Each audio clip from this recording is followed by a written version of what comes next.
Was machst du, Mordechai?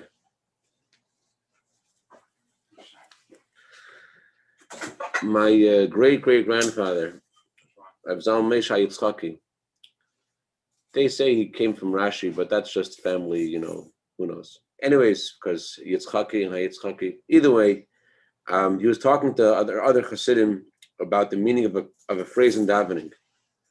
I don't know what phrase it was. Let's say it was Baruch Shamar. What level of godliness is being expressed in this section of davening?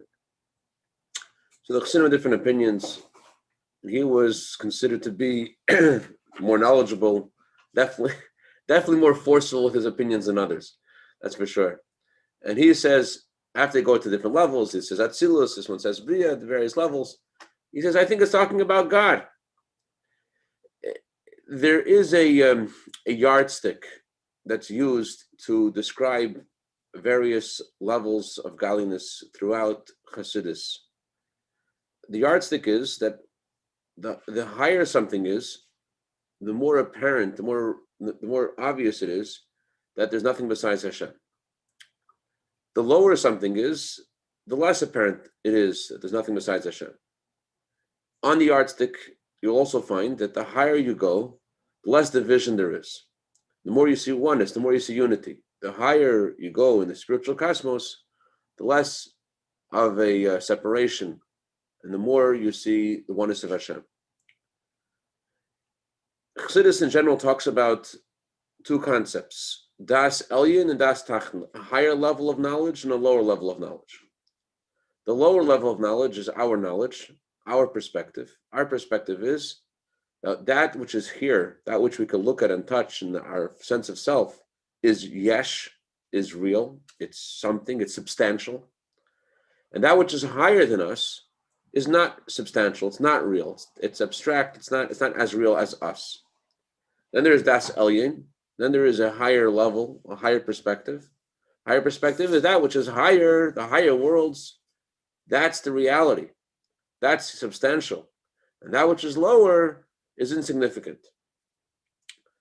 So this yardstick could be used to discuss various levels of godliness. But when you get to talking about Hashem himself, with that we're trying to talk about the whole time, the essence of Hashem himself, you got to throw away the yardstick. The yardstick doesn't work anymore. Talking about Hashem himself. Give you an example. Example is Abhila Parsha said that there are certain souls that for them there was never any destruction of the Beis Hamikdash. Rabbi Shimon Bar Yochai in the cave, he was experiencing something of the Beis Hamikdash. That's about Noach. Noach in the Teva, in his Teva, there was something of the Beis Hamikdash, something of the future era. The Beis Hamikdash, or the third Beis Hamikdash, was there in the Teva of Noach. That's why all the animals got along in the Teva. But at the same time, it also says that the Rashbi didn't really have the coming of Mashiach.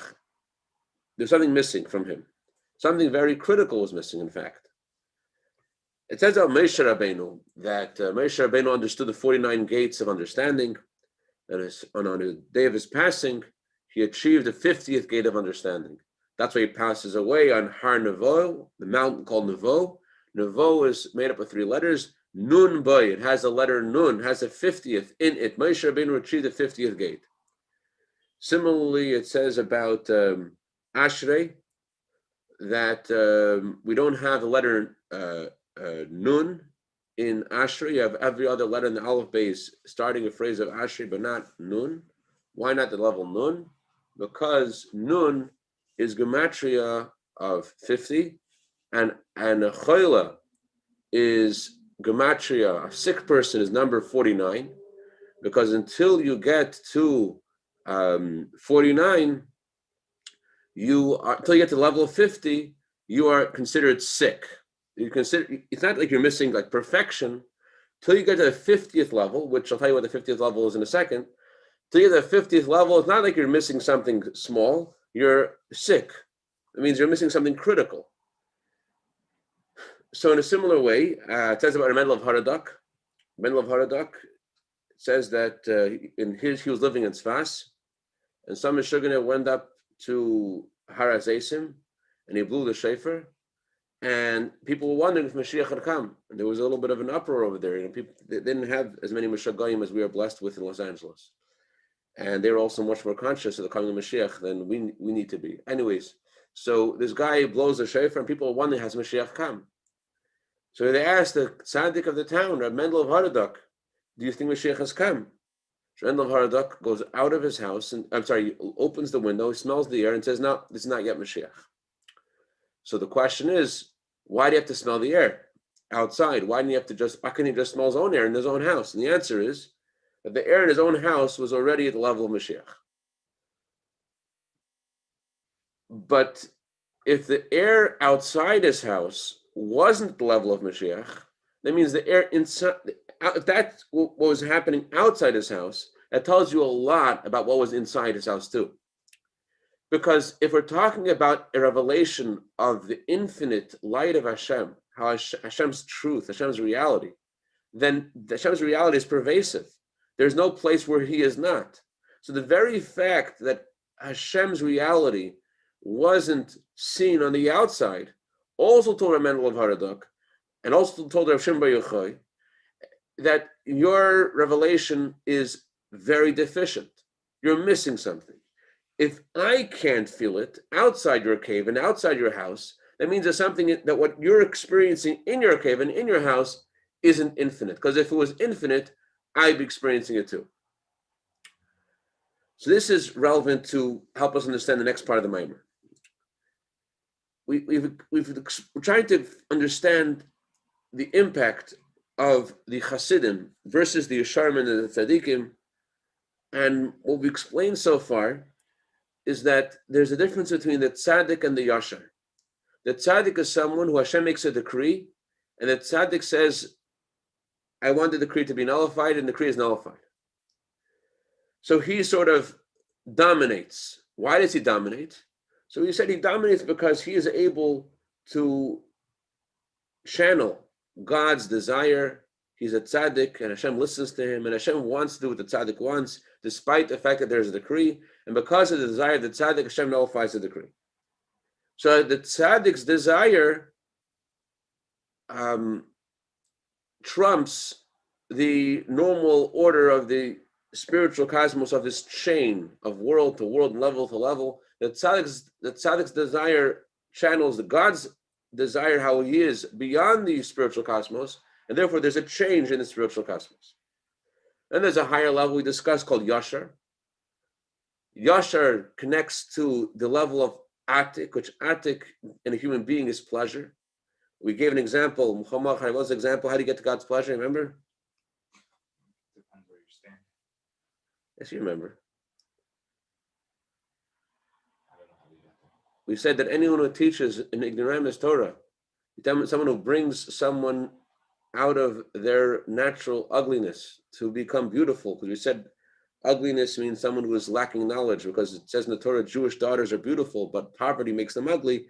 Poverty means, Jewish daughters mean souls, and poverty means lack of knowledge. So if you give another Jew knowledge of Torah and you make them beautiful, so God says, even if I have a decree, I will nullify it for that person. So here God's nullifying the decree.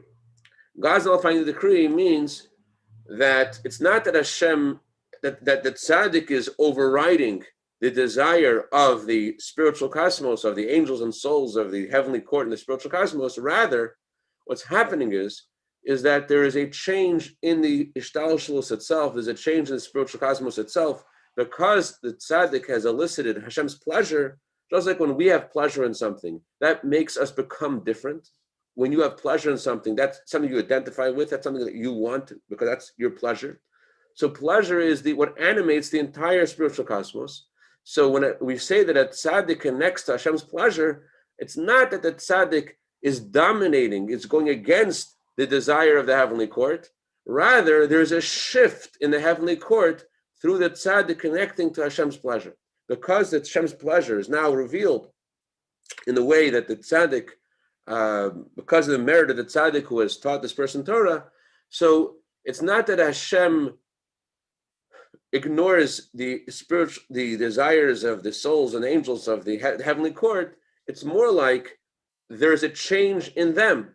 they are changed because of the new flow. Their inner vitality has changed. Their inner stuff that they're made of has changed because the tzaddik has touched Hashem's pleasure, and therefore the pleasure of Hashem is now imbuing them with this newfound perspective on how things should be, and therefore there is a new decision that's made in the heavenly court. The new decision is that there should not be a decree. Okay. But all of this discussion isn't very Jewish. Oops, what do I mean? What do I mean it's not very Jewish? It sounds like that there is Hashem and there's a heavenly court and there's two different opinions. When we're talking about a dissonance between a tzaddik and the spiritual cosmos, or even the pleasure of Hashem affecting a change in the spiritual cosmos, we're obviously not talking about God's essence. Because what we know about God is that there's nothing besides him, and everything in the world, the true essence of everything in the world is him. That's why Chassidus says that the only thing you could say, this is what it is, although Coca-Cola claims to be all that is, but the only thing you could really point at and say, this is what it is Hashem. And anything else in the entire spiritual cosmos, if you're saying it's something else, you're not really talking about what its true core is. So Hashem's essence is the essence of everything. Hashem is everything, is Hashem, and Hashem is everything. You could also say Hashem isn't everything. Nothing is really what it looks like. Everything is really part of him. So when you're talking about Hashem's essence, the yardstick I was telling you about before, you have to throw it away. The higher and the lower doesn't exist anymore. All there is him. So through the Chasidim, which they connect to the inner dimension of Atik, which we'll see in a second what that means, we're going to see how it refers to God's essence. From the perspective of God's essence, there's a change in the spiritual cosmos, but there's no room for a decree in the first place. All there is him. If we're from the perspective of Pnimius Atik, there's no higher and there's no lower, there's nothing outside of him.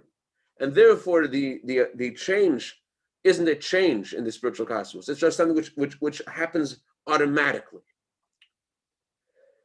In the language of the Talmud Yerushalmi, and we'll see inside in a second, it's not that Hashem nullifies the decree for the sake of the tzaddik. In the language of the Gemara Yerushalmi is Didi loy kaima. I say this and you say this, mine will not exist. It's not that I will nullify it.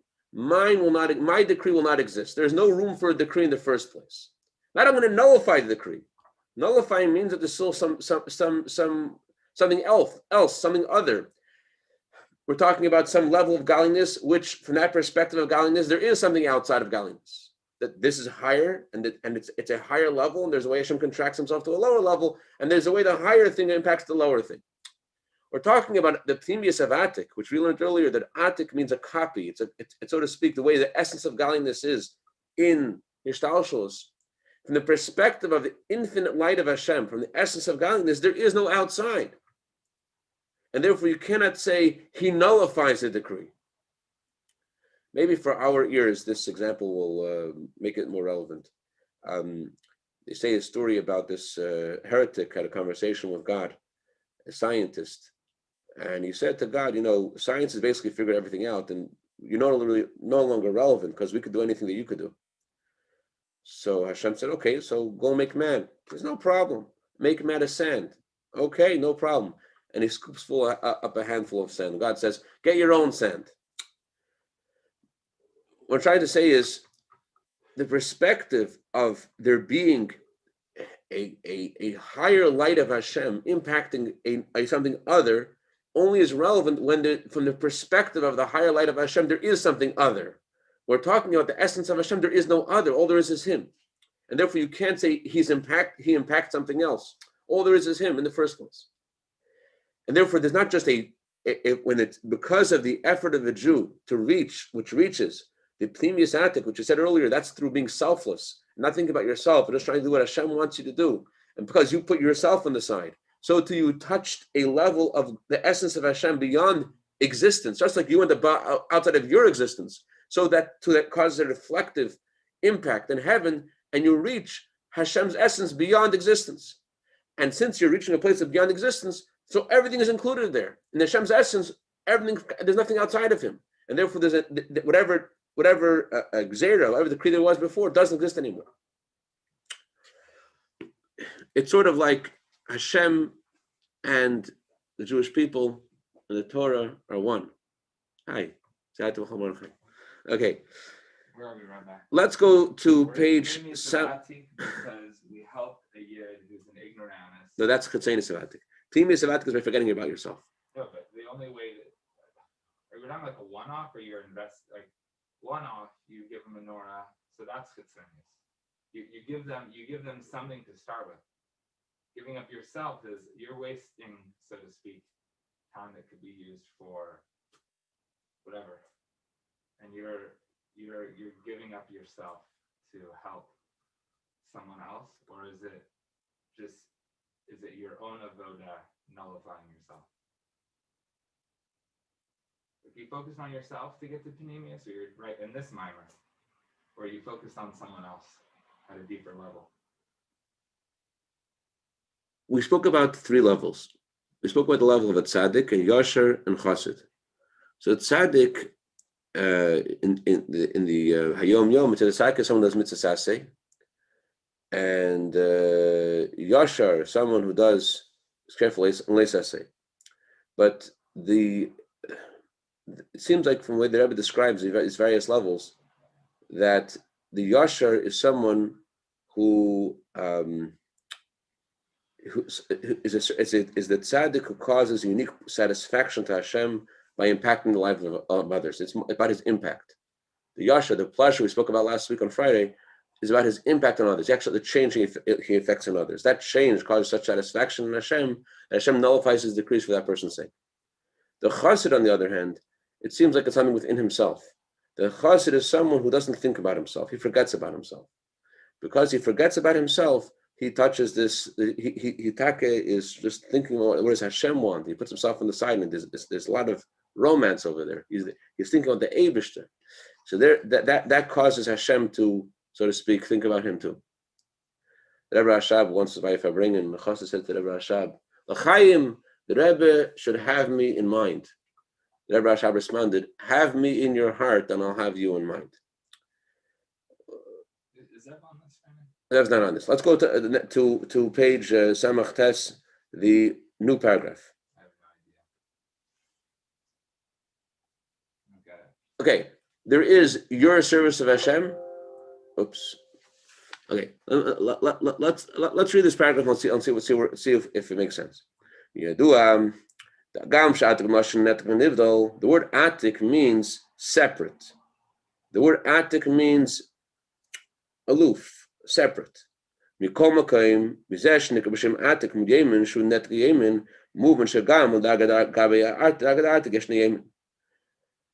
Atik Yemin means one of ancient days. That means there are days, and he is ancient of days, which means he is distant from days. Days in general in Kabbalah refer to the Midas of Atzilus. It says God created the world in 6 days. So there is the way Hashem is contracted in the level of days, in the level of the 6 days of creation, 6 attributes which animate the Sunday, Monday, Tuesday, Wednesday, Thursday, Friday. And there's Atik, who's above those days. He's above the Midas of Atzilus. He's above the Chesed and Gvura, the emotive attributes of Hashem. But still, the fact that we're calling him above them indicates that they're a pedestal that's high enough to support him, which means that his virtue the virtue of this light of Hashem is that it transcends the emotive attributes of Atzilus. And therefore, they do have some importance at that level. There is some distance between them and Atik. Distance, of course, doesn't mean geographic distance. It means in hierarchy. They are certainly distant from Atik, but still they exist. Because Atik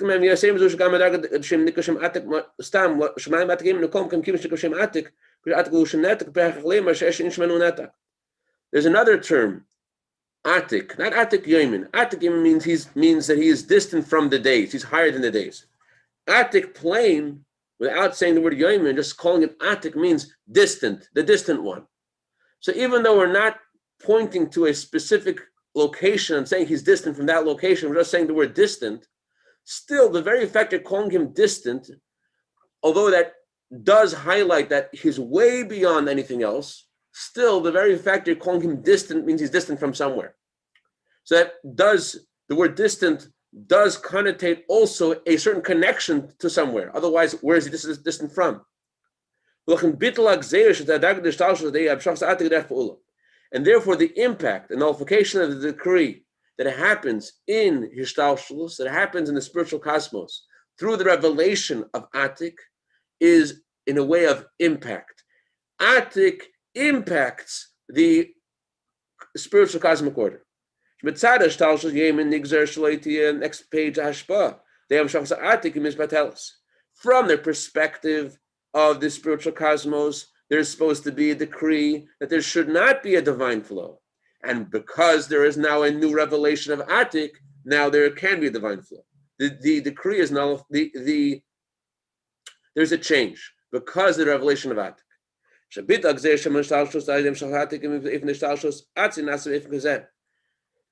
The advantage of when this change happens because of Atik is that it causes the spiritual cosmos itself to be that way. It's not like where desire is revealed, where desire changes something and to be different to the way the angelic beings want it to be. Rather, we said that when there's a revelation of Hashem's pleasure, that causes all of the spiritual cosmos to be infused with a new kind of vitality, because pleasure is the vitality of the entire spiritual cosmos. So when there is a revelation of Atik, it's not that there is the decree is ignored. Rather, there's a new evidence. I gave the example last week. There's new evidence that causes the change in the decree. But when we're talking about, Zev came on, thanks to you. But when we're talking about the revelation of the inner dimension of Atik, not only is it's not that the inner dimension of Atik affects a change in the spiritual cosmos. Rather, when the inner dimension of Atik is revealed, there is no decree in the first place. Well, why is this? Word by Maamar,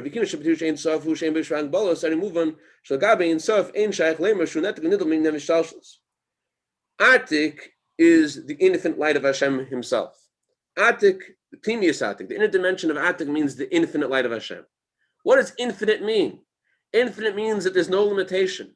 So if you're talking about the infinite light of Hashem, you cannot say that there's a place he's distant from, because from his perspective, there's nothing else.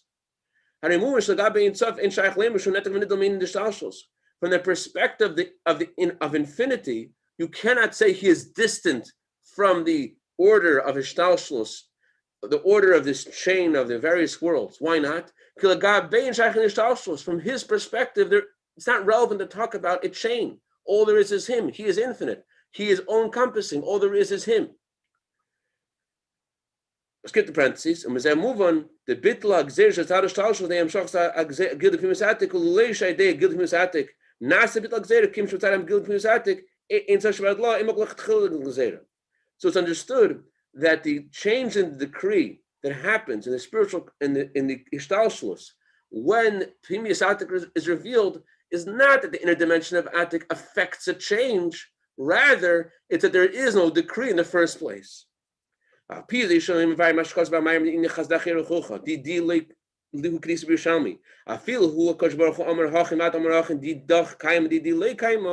now we can explain why the Maamar says that the way the divine flow works, that's encapsulated in the verse, and the pious ones will bless you. What kind of divine flow is this? Says that Rabbi Rashab, it's similar to what the Gemara Yerushalmi says, that even if I say something and you say something, what you say will exist, what I say will not exist. What's the emphasis here? It's not because you said something. I'll nullify what I said. Because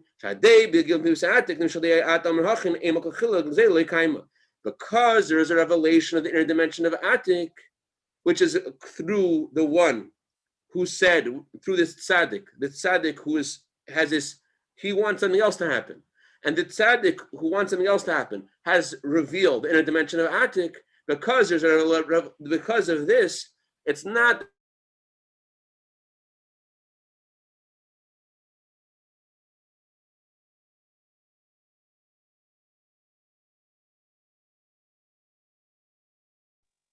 What happened to the sound and the picture? I think Rabbi Levin's maybe phone or computer ran out of battery. I'm going to try to call him right now. Okay.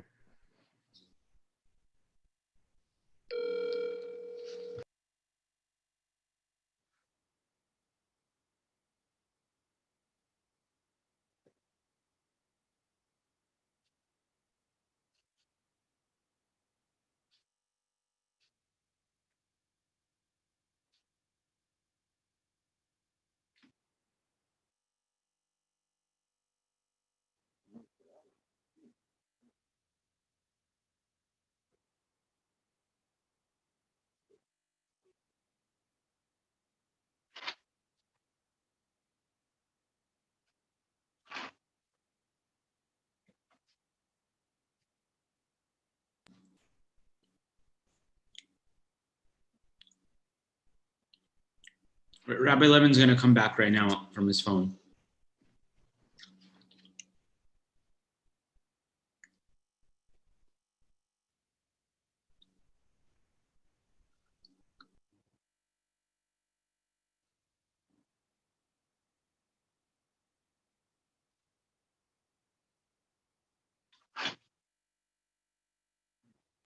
Rabbi, it looks like you're muted.